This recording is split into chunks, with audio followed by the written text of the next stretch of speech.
الصبح بدا من طلعته.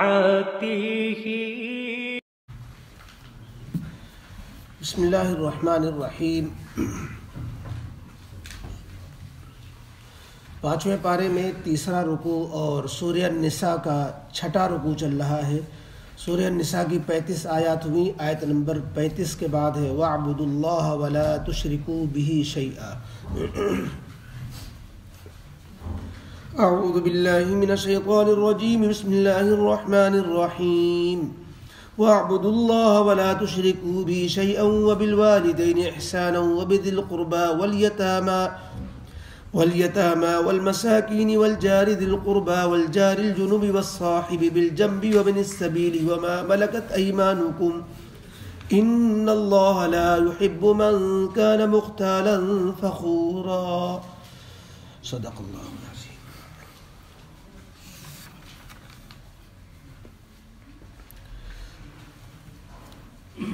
اوپر میاں بیوی کے تعلق سے کچھ احکام تھے کہ فیملی کے اندر ذمہ دار اصل کون ہوگا، تو مرد کی ذمہ داری بتائی گئی، اس سے مرد کا مرتبہ بھی واضح ہوا۔ پھر نیک بیویوں کی صفات، اور اگر بیویاں ایسی ہوں جن کی بدمزاجی اور ان کی سرکشی نمایاں ہو تو ان کی اصلاح کیسے کی جائے، اور خدا نخواستہ میاں بیوی میں اگر دراڑیں اتنی زیادہ بڑھ چکی ہیں کہ خاوند و عورت میں مخالفت، ضد، کشاکشی اتنی بڑھ گئی کہ آپس میں نیک نباہ ان کے بس میں نہیں رہا، تو اس وقت کیا طریقہ اختیار کیا جائے، تو اوپر کی آیت میں اس کا ذکر تھا۔ اس پوری صورت کے اندر زیادہ تر حقوق کا ہی بیان ہے، حقوق نساء، یتیموں، بیواؤں، اسی طریقے سے جو ہے وراثت کے مسائل کا ذکر آیا، میاں بیوی کے حقوق اور ان کی زندگی کا ذکر آیا۔ اب عام حقوق کا تذکرہ اس آیت میں کیا گیا ہے۔ یتیموں، عورتوں اور وارثوں اور زوجین کے حقوق کے بعد اور ان کے ساتھ حسن سلوک کو بیان کرنے کے بعد آگے اب بتلاتے ہیں کہ اللہ رب العزت نے سب کے حق رکھے ہیں، بلکہ دیکھا جائے پوری شریعت حقوق کی ادائیگی کا نام ہے۔ اللہ کا حق بذریعہ عبادت ادا ہوتا ہے، اللہ کی حق کی ادائیگی عبادت کے ذریعے ہوتی ہے، اور مخلوق کا حق، بندوں کا حق، اس کی ادائیگی خدمت اور کے ذریعے ہوتی ہے، اور خود اپنا حق جس میں انسان کا اپنا دائرہ ہے کہ کس حد تک وہ خواہشات کو پورا کر سکتا ہے، کس حد تک اس کو اپنے اوپر بینڈ لگانا اور اپنے کو پابند بنانا ضروری ہے، کیا چیزیں اس کو اپنے لیے اختیار کرنی چاہیے، کن چیزوں سے اپنے کو بچانا چاہیے۔ تو بہرحال اپنا حق ہے، لوگوں کا حق، مخلوق کا حق ہے، اللہ کا حق ہے۔ چنانچہ اس آیت میں حقوق کا ذکر کیا گیا، اور ہر ایک کا حق جو ہے درجہ بدرجہ یہ تعلق کے اعتبار سے ہوتا ہے۔ بندے کا اللہ سے جو تعلق ہے اس اعتبار سے اللہ کے حقوق ہے۔ بندوں پہ جو حقوق ہوتے ہیں اس کی دو بنیادیں ہوتی ہیں، قرابت اور حاجت۔ تو جو اہل قرابت ہیں ان کے حقوق ہیں، اور جن سے کوئی بھی رشتہ نہیں لیکن وہ اہل حاجت ہیں، ضرورت مند ہیں، ان کے بھی حقوق انسان پر اللہ نے ڈالے ہیں۔ ان لوگوں پر جو صاحب ثروت ہیں تو صاحب ثروت پر صاحب حاجت کی خبر گیری اور ان کی ضرورت میں کام آنا، تو یہ سب حق ہے۔ لیکن ان حقوق میں بھی درجات ہیں، کسی کا حق زیادہ ہے، کسی کا کم ہے، کسی کا کئی ایک حق بنتے ہیں، کسی کا ایک ہی دو حق بنتے ہیں۔ تو یہ آیت جو ہے کئی لوگوں کے حقوق پر مشتمل ہے۔ سب سے پہلے اللہ تعالیٰ نے خود اپنے حق کا ذکر کیا، اور وہ یہ کہ اے لوگو تم اللہ کی بندگی کیا کرو، اللہ کی عبادت کرو۔ اللہ کی عبادت کرو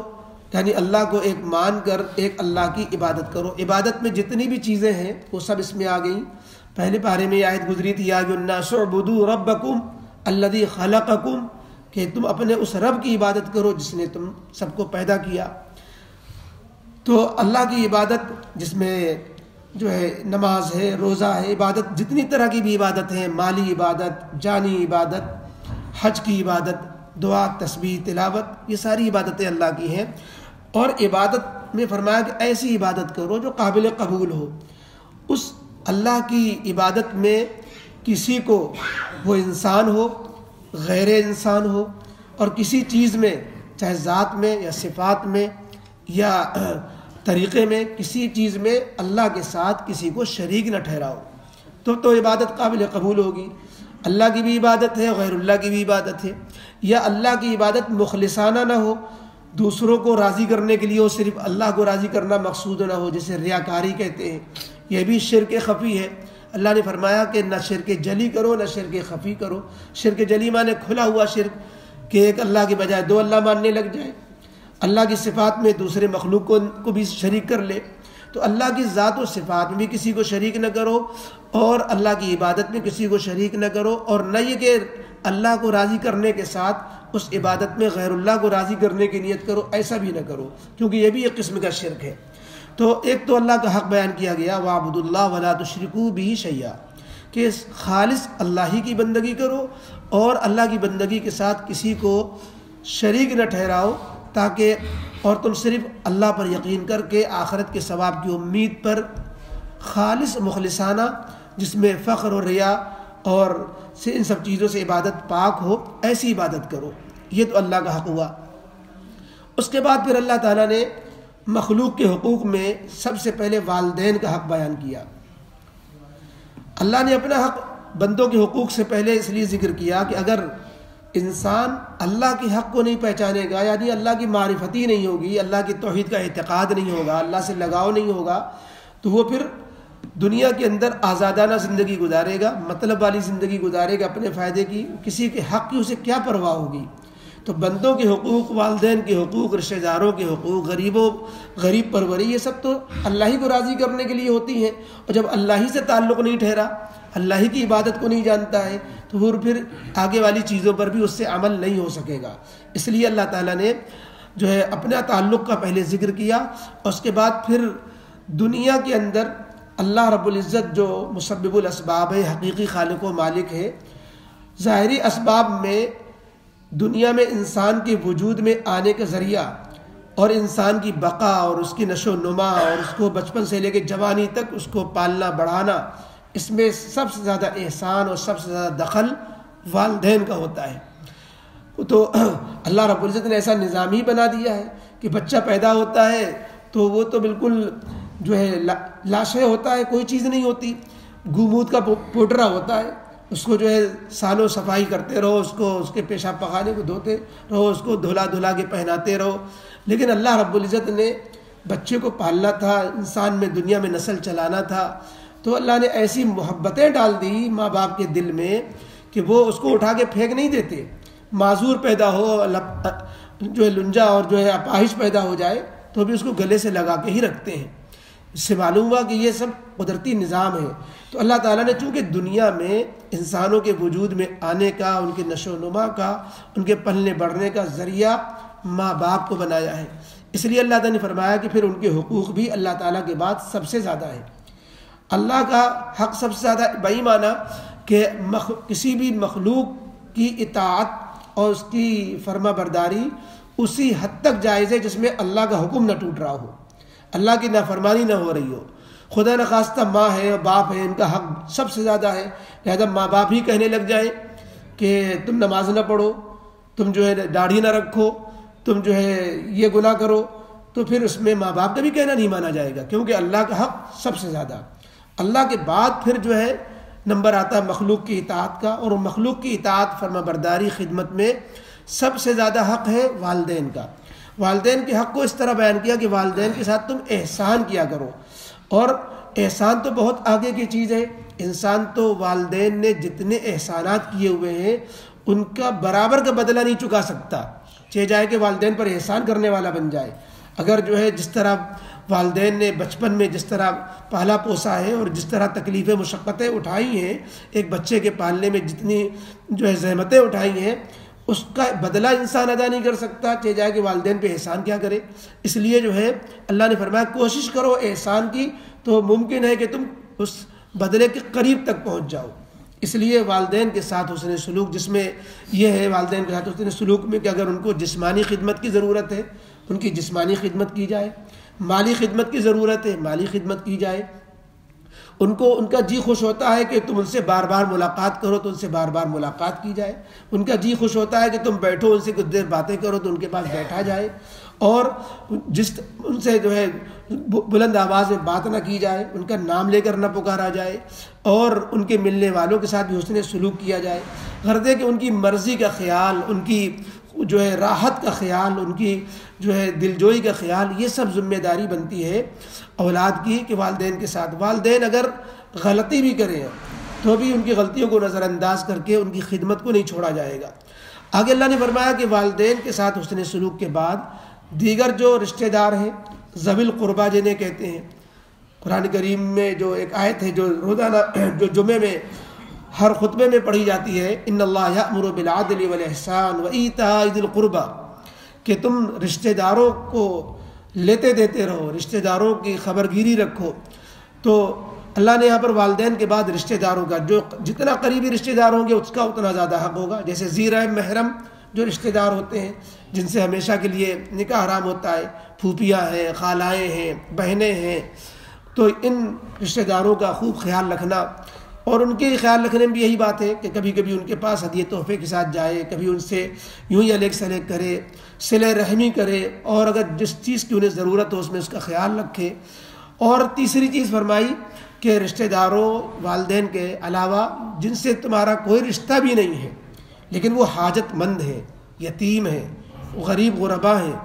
تو ان کا بھی حق ہے، ان کے بھی حقوق کا خیال رکھو کہ اللہ نے تمہیں جس حیثیت سے نوازا ہے اپنی حیثیت کے مطابق تم ان کی ضرورتوں میں کام آؤ، اور ان کو تسلی دو، اور ان کو اچھی نگاہ سے دیکھو، ان کو جو ہے محسوس نہ ہونے دو کہ ہم یتیم ہیں اس لیے میرے ساتھ سوتیلا برتاؤ ہو رہا ہے، ہم غریب ہیں لہذا ہمیں پوچھا نہیں جاتا ہے، لہذا یتیموں مسکینوں کے ساتھ بھی ان کے حقوق ادا کرو۔ آگے اللہ تعالیٰ نے پڑوسیوں کے حقوق کا ذکر تھوڑا تفصیل سے کیا، وہ اس طرح فرمایا کہ جو تمہارے قریب کے پڑوسی ہیں ان کا بھی حق ادا کرو، اور جو دور کے پڑوسی ہیں، اجنبی پڑوسی ہیں یا غیر مسلم پڑوسی ہیں ان کا بھی حق ادا کرو، اور جو ہم نشین ہیں وہ پڑوسی نہیں ہیں بلکہ عارضی ان سے جو ہے ساتھ ہو گیا ہے ان کا بھی خیال کرو۔ یہ 3 لفظ استعمال فرمائے، جار ذی القربیٰ، الجار الجنبی، الصاحب بالجنبی۔ الجار ذی القربیٰ کے معنی ہے قریب کا پڑوسی، اور قریب کے پڑوسی کے 3 تشریح کی گئی ہے، کیونکہ الجار الجنوب کے معنی ہے جو ہے اجنبی پڑوسی، اس کے بھی 3 معنی کیے گئے ہیں۔ قریب کے پڑوسی کا ایک معنی یہ ہے کہ وہ قریب پڑوسی جو بالکل اس کا گھر تمہارے گھر سے ملا ہوا ہے، یہ قریب کا پڑوسی ہو گیا۔ اسی لہذا جو ہے الجار الجنب کے معنی ہو جائیں گے دور کا پڑوسی جس کا گھر 2-4 گھروں کے فاصلے سے ہے، تم ان کا بھی خیال رکھو، جس کی دیوار تمہاری دیوار سے ملی ہے اس کا بھی خیال رکھو، جو تمہارے محلے میں دائیں بائیں کچھ 1-2 گھر فاصلے سے رہتا ہے۔ دوسرے معنی الجار ذی القربیٰ کے معنی ہے وہ پڑوسی ذی القربیٰ جو رشتہ دار ہے، اور الجار الجنوب کے معنی ہو جائیں گے وہ پڑوسی جو رشتہ دار نہیں اجنبی ہے۔ تو تمہیں رشتہ دار پڑوسی کا بھی خیال رکھنا ہے، اور جو رشتہ دار پڑوسی نہیں ہے لیکن اجنبی ہے پڑوسی، اس کا بھی خیال رکھنا ہے۔ تیسرے معنی الجار ذی القربیٰ کے معنی ہے مسلمان پڑوسی، الجار الجنوب کا معنی ہے غیر مسلم پڑوسی، کہ مسلمان پڑوسی ہے تو خیال رکھنا ہے، غیر مسلم پڑوسی ہے تو خیال رکھنا ہے۔ اس سے یہ بات معلوم بھی کہ جتنے بھی قسم کے پڑوسی ہیں، مسلمان، رشتہ دار، غیر مسلم، قریب کے، دور کے، سارے پڑوسیوں کے حقوق ہیں۔ ہاں یہ بات ضرور ہے کہ حقوق کے میں درجات ہوں گے۔ اب حدیث پاک میں خود اس کی وضاحت فرما دی گئی کہ ایک پڑوسی تو وہ ہوتا ہے جس کا ایک ہی حق ہوتا ہے، وہ ہے غیر مسلم پڑوسی جو نہ رشتہ دار ہے نہ مسلمان ہے، صرف پڑوسی ہے، اس کا ایک حق ہے۔ ایک پڑوسی وہ ہوتا ہے جس کے 2 حق ہوتے ہیں، وہ پڑوسی وہ ہے جو مسلمان ہے، پڑوسی ہے لیکن رشتہ دار نہیں ہے۔ تو اب 2 حق ہو گئے، ایک انسان ہونے کے ناطے، ایک مسلمان ہونے کے ناطے۔ فرمایا کہ ایک پڑوسی وہ جس کے 3 حق ہیں، وہ پڑوسی ہے جو پڑوسی بھی ہے، مسلمان بھی ہے، رشتہ دار بھی ہے، لہذا اس کے 3 حق ہو گئے، انسان ہونے کے ناطے، مسلمان ہونے کے ناطے اور رشتہ دار ہونے کے ناطے۔ تو لہذا جس درجے کا پڑوسی ہوگا اس درجے کے اس کے حقوق زیادہ ہو جائیں گے۔ اب اپنے سماج میں، معاشرے میں ایک نگاہ ڈال کے دیکھیں، رشتہ دار یہی سے زیادہ انمن ہے، پڑوسی یہی سے زیادہ بگاڑ ہے، اور دور دراز والوں سے خوب محبتیں ہمدردیاں ہیں، اور قریب والوں میں اسی لیے حدیث پاک میں فرمایا گیا کہ جو لوگوں کے بیچ میں رہتا ہے، ان کی تکلیفوں پہ صبر کرتا ہے اور پھر بھی میل جول رکھتا ہے، وہ اس شخص سے زیادہ افضل ہے جو الگ تھلگ رہتا ہے۔ حالانکہ الگ تھلگ رہنے میں بڑی حفاظت رہتی ہے کہ جو ہے کسی سے کوئی مطلب نہیں، کوئی لینا دینا نہیں، لیکن فرمایا نہیں، تم آپس میں کے بیچ میں رہ کر کے لوگوں کی تکلیفوں کو جھیلو، یہ زیادہ افضل ہے اس سے کہ بالکل سب سے ہٹ کٹ کر کے رہو۔ تو بہرحال ان پڑوسیوں کے حقوق کو بیان کیا۔ پڑوسی کی ایک قسم اور ہے جس کو قرآن نے الصاحب بالجنب کہا۔ الصاحب بالجنب معنی پڑوس کا ساتھ، بغل کا ساتھی، قریب کا ساتھی، جس کے معنی یہ ہے کہ تھوڑی دیر کا ساتھ ہے، سفر میں، ٹرین میں، بس میں، یا جو ہے ساتھ ہو گیا، یا کسی جگہ گئے ساتھ ہو گیا، اس کا بھی اپنا حق ہوتا ہے۔ یا اسی طریقے سے درجے میں دو کلاس میں کا ساتھی ہے، یا جو ہے مثلا دکاندار بغل میں ہے، وہ دکاندار ہے، وہ بھی پڑوسی ہے۔ یا اسی طریقے سے ایک استاذ کے دو شاگرد ہیں، ایک مسجد کے دو نمازی ہیں، ایک جو ہے اسی طریقے سے یعنی ایک پیر کے دو مرید ہیں، تو یہ سب بھی ان کے بھی ایک دوسرے کے حق ہوتے ہیں کہ جب ان کا اگر ساتھ ہو جائے، وقتی طور پر ساتھ ہوا ہے، تو ایک دوسرے کا خیال رکھنا، خیر خبر رکھنا۔ اب مثلا سفر میں دو لوگ ہیں، اب سفر والے ساتھی کا بھی حق ہے کہ آپ اپنی جگہ سے زیادہ جگہ نہ گھیریے، آپ ایسی حرکت نہ کریے جس سے باہر سے بیٹھنے والے کو تکلیف ہو، کہ آپ بیڑی اور سگریٹ پینے لگ جائیں، اس کو دھوئیں سے تکلیف ہو رہی ہے، یا آپ ایسی چیز کھانے پینے لگ جائیں جس سے بدبو ہو رہی ہے، اس کو جو ہے تکلیف ہو رہی ہے، یا ایسے انداز سے آپ جو ہے معاملہ کریں کہ بغل والے کو جو ہے زحمت ہو، تو یہ سب بھی اس کا بھی خیال رکھنا ضروری ہے۔ اور یہ بھی قرآن کی تعلیمات کا ایک حصہ ہے کہ جو عارضی ساتھی ہے، جو بغل میں ساتھی بن گیا ہے، وہ آپ کا ہمیشہ ساتھی نہیں ہے، پڑوسی نہیں ہے، آپ اس کا بھی خیال رکھیں۔ اور آگے فرمایا کہ عام مسافر چاہے وہ مہمان ہو یا مہمان نہ ہو، ضرورت کے تحت مسافر تمہارے گلے لگ گیا، کسی وجہ سے تمہارے پاس آ گیا، تو مسافر میں مہمان ہو غیر مہمان ہو، دونوں ہی کا خیال رکھنا ہوگا۔ یعنی وہ کسی وجہ سے اس کو کوئی قیام دینے والا نہیں ہے، کوئی اس کا سر چھپانے کی جگہ نہیں مل رہی، یا جو کوئی اور حالات کے اعتبار سے، موقع محل کے اعتبار سے، مشورے سے بعد دفعہ نزاکت بھی ہوتی ہے، تو سب چیزوں کا خیال رکھتے ہوئے مسافروں کا خیال رکھنے کا حکم دیا گیا۔ اور آگے فرمایا گیا کہ تمہارے ماتحت جو بھی ہے، ما ملکت ایمانکم، تمہارے ہاتھ جن کے مالک ہیں، پہلے غلام اور باندی چلا کرتے تھے، وہ تو اس میں شامل ہی ہیں، دوسرے حیوانات، جانور وغیرہ بھی اس میں شامل ہیں کہ وہ بھی ان کے تم مالک ہو۔ تو جن کے تم مالک ہو، تم نے جو ہے مثلا کوئی جانور پالا ہوا ہے، کوئی پرندہ پالا ہوا ہے، ان کا بھی حق ہے، لہذا ان کا خیال رکھنا بھی ضروری ہے۔ حضرت مولانا اشرف علی تھانوی رحمۃ اللہ علیہ جنہوں نے تفسیر لکھی بیان القرآن، فرماتے ہیں ایک مرتبہ میرے گھر میں کہیں چلی گئیں اور میرا معمول تھا تفسیر لکھنے کا، صبح اپنے تصنیف خانے میں جہاں کتاب لکھا کرتے تھے وہاں بیٹھ کے جا کے لکھنے لگا،